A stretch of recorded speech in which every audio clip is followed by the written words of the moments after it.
Hello everybody and welcome to La Fortuna here in Costa Rica. Just like Monteverde, this is a massive tourist hotspot, but there are some really good reasons for that. And one of the main reasons is the epic volcano that you can almost see behind us. It's not quite visible through the clouds just yet, but it is there. There are some amazing hikes you can do around the volcano and around La Fortuna, and we're going to be showing you plenty of those. But first, we're going to give you a little bit of info about La Fortuna and the amazing journey that we took to get here from Monteverde. Which was pretty cool. Yeah. La Fortuna is a town in the province of Alajuela, on the opposite side of the Children's Eternal Rainforest to Monteverde. The town sits in the shadow of the iconic Arenal volcano and is a fantastic base from which to explore the surrounding area. To get there from Monteverde, you can take an exciting jeep transfer across Lake Arenal. You'll get taken to the shores of the lake where you'll board a boat that will ferry you across the lake to your jeep waiting on the other side to take you to La Fortuna. It's super easy and the views from the boat are truly incredible.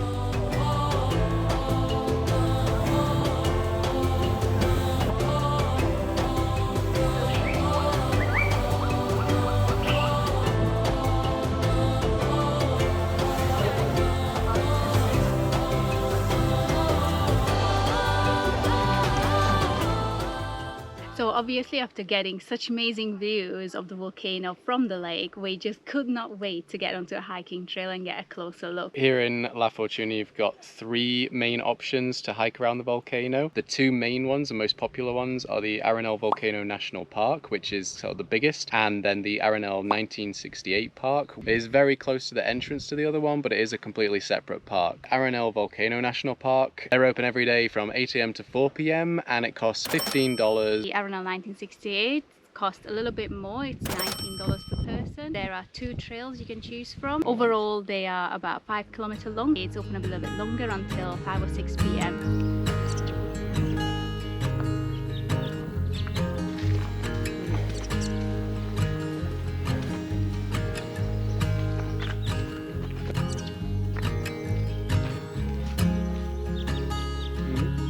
So obviously hiking in both parks would be ideal. However, because we're in a budget, we obviously had to choose one. And as you've probably gathered, we decided to come and hike in the Arenal 1968 Park. And despite the more expensive entry, with less trails to hike on, there is one really unique feature which makes this park well worth coming to. In 1968, this volcano erupted violently, burying 15 square kilometers of land under rock, lava and ash. Many people were killed and villages buried, and it took many years for the land and people of this region to recover.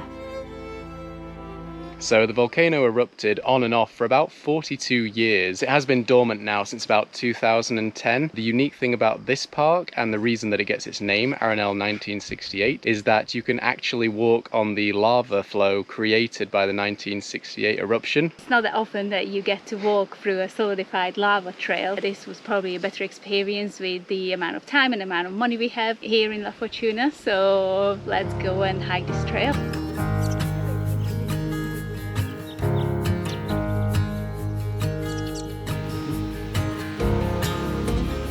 So just walking through this crazy high grass makes you feel like you're in Honey, I Shrunk the Kids or Alice in Wonderland or something. It's crazy.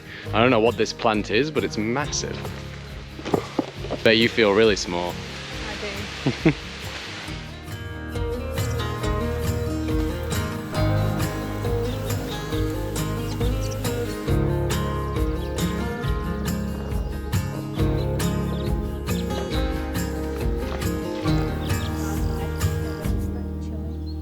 So we're really walking in the lava field now, and the landscape is just crazy. You can see all the rocks around.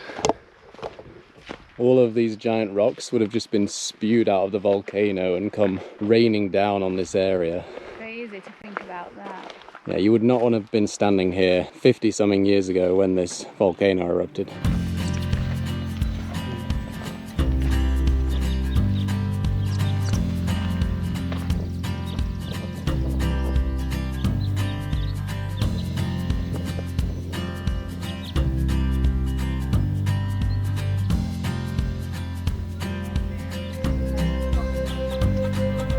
So this is where the trail splits. If you want to do the shorter one, the lava flow trail only, it's down that way. If you want to do the longer forest trail, it's that way. And of course, we're going this way. Of course. We never take the shorter option.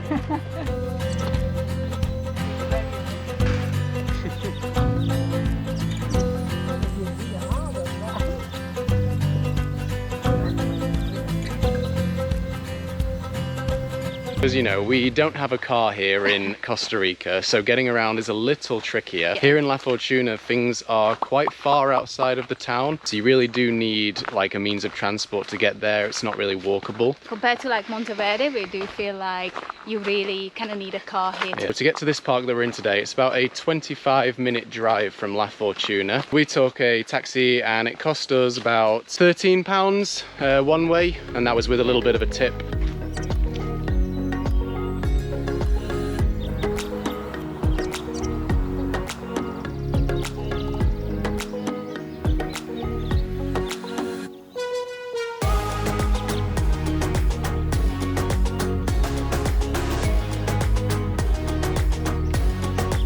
We've had a really enjoyable walk. The views have been amazing the entire way around. I recommend doing both trails because you can still get amazing views of the volcano, and it actually cleared for a few seconds, so it was really cool experience. Plus you can see another lake that was created by the eruption, so it's a really pretty trail. And it's very quiet, like we've only seen one other family walking it, whereas on the main sort of lava trail we saw a steady stream of people. So definitely worth doing this one. It's just a little bit more steep and a little bit rougher, the path in places, but nothing too strenuous. No.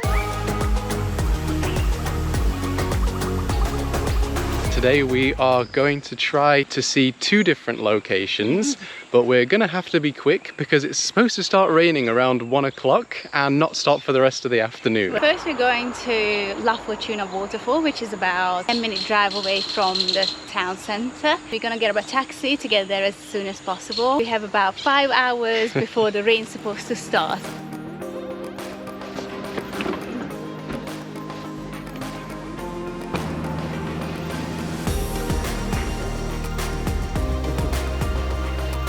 When we first saw the La Fortuna waterfall, we immediately realised why it was so popular. It falls about 70 metres into a turquoise pool in the heart of some gorgeous cloud forest. However, the waterfall is not the easiest to get to. There are about 500 steps leading down to the falls, which means there are about 500 steps to come back up as well. Along the way, you can track your progress with some motivational signs. If the sloth can do it, I can do it too. And once you do reach the bottom, it's possible to cool off in the very refreshing pool beneath the waterfall. Although the water is pretty rough, so we'd probably advise not trying to film and swim at the same time.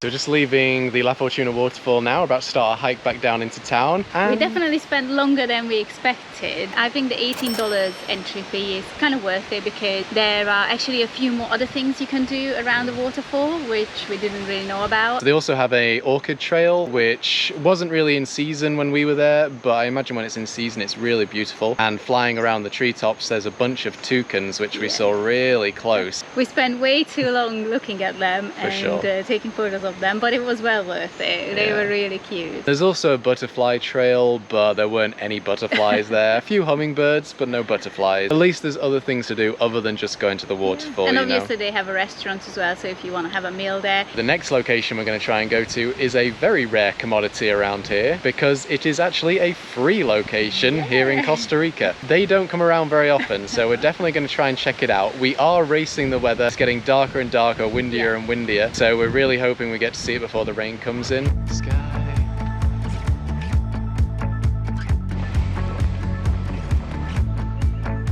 So we're on the way down to El Salto. We just stopped at this really cool little restaurant, really vegan friendly, vegetarian friendly, as well as meats and stuff. So really cater for everyone. Just a really cool vibe in there and very quiet, you know, outside the center. I definitely recommend if you do this sort of walk back. It's actually not too bad because it's all downhill. They also had some of the most creative toilet signs I've ever seen.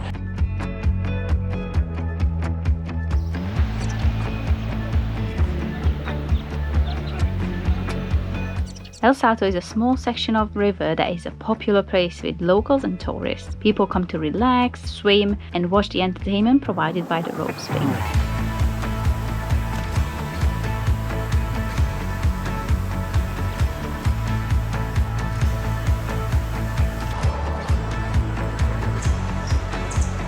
So other than completing some amazing hiking trails here in Costa Rica, we also wanted to see some unique animals, and there's one in particular that we haven't seen yet, and we promise that we're not gonna leave Costa Rica until we actually see them, and these are sloths. So there's apparently one place above all others in La Fortuna where it's the easiest to see the sloths, and that's called Bogarin Trail. It literally says on Google Maps, Bogarin Trail, sloths, sloths, and more sloths. So you can't get more certain than that. This time we wanted to make sure that we're gonna spot sloths because they are quite hard to spot in the trees. So we decided to actually pay a little bit extra for a guide and then go with the guide because it's a lot smaller place, so the chances are probably a lot higher that they would have been in the cloud forest in Monteverde area. Yeah, very excited.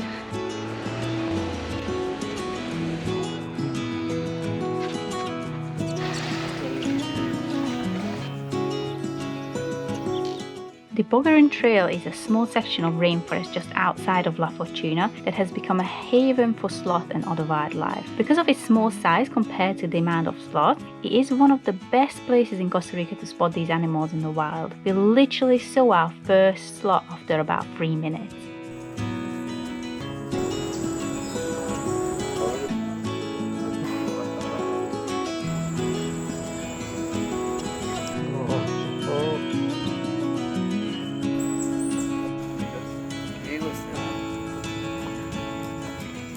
It is 100% worth booking the guided tour, as you will get a great guide who will share his knowledge about the sloths and the history of the area with you. Plus, you can view the sloth through the telescope lens to see them up close in the treetops.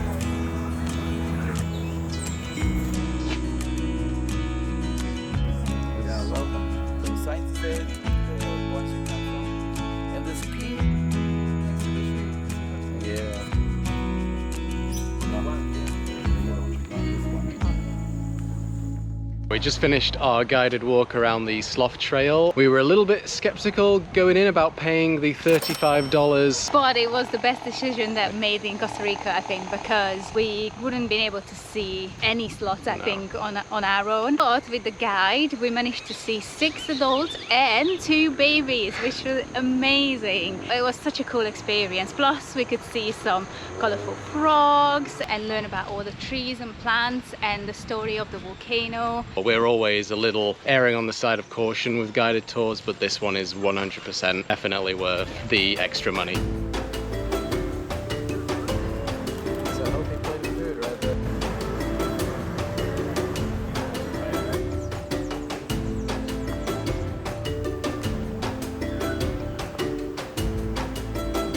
Overall, you do have quite a lot of options for hiking here around La Fortuna and the Arenal volcano, but you're just going to have to spend quite a lot of money in order to do all of the hikes. If you're backpacking long term like us and you have to have a very tight budget, then you just have to take this into consideration. For the 2 hikes that we did, the Waterfall and Arenal 1968, cost us over $74 in entry fees. If you added on the other 2 parks as well, that's like over $100 just to go hiking. But if you can just accept that your money isn't going to go quite as far here in Costa Rica, but it's going to a good cause, and just try to enjoy the natural beauty and landscapes around you, you can do that, then there really is nowhere quite like Costa Rica. Thanks for watching, guys. If you enjoyed this video, consider subscribing and leaving a comment, and we will see you on our next adventure. Bye. Bye.